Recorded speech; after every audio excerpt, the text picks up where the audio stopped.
Yeah, keep my friends on my mind. And my friends on Facebook, Instagram, what's up? What's up, Facebook? Hey, August 11th. Wow, there are some terrifying headlines out there. So today we're going to talk about how's the market. We're talking about how's the market, home prices, and institutional investors. Why the hell do you care about institutional investors?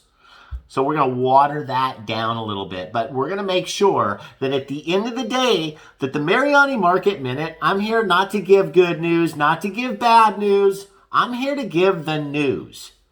Data over drama. That's right. All right, so I'm just going to kick it off. You know, the headlines, you can find headlines all over the place that the housing market, the housing boom is over, that we're in a housing bubble.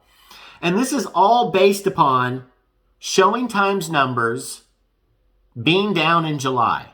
So instead of talking about the overall market of what's happened in the last 12 to 18 months, that showings are way up, home sales are way up, they're going to focus on the numbers of July being down.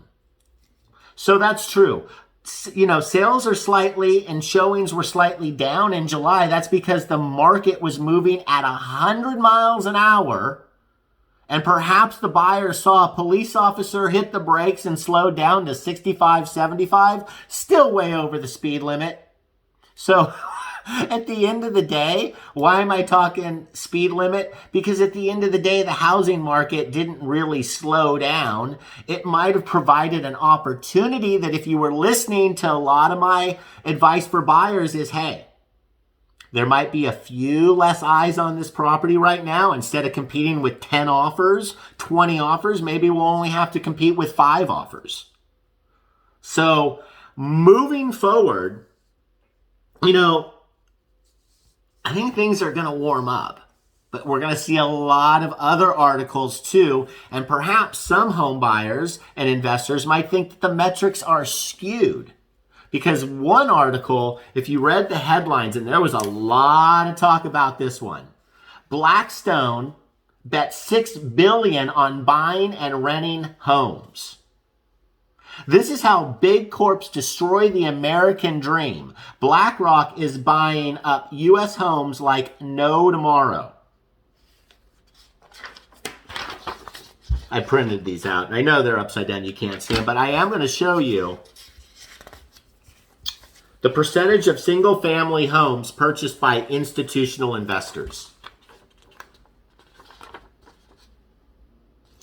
And to rewind this for a second, if you read the article involving, and this is funny because you've got BlackRock and Blackstone, I just saw that.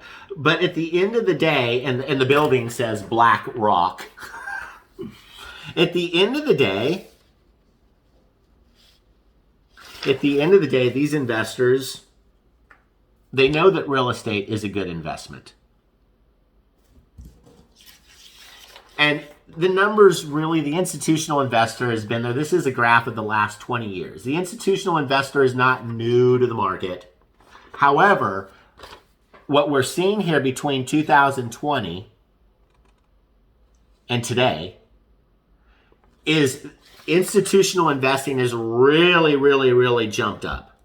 And according to Adam data, the institutional investment shoots up to nearly a 6-year high. Institutional investors nationwide accounted for 4.6% of all the single-family houses and condo purchases in the second quarter of 2021.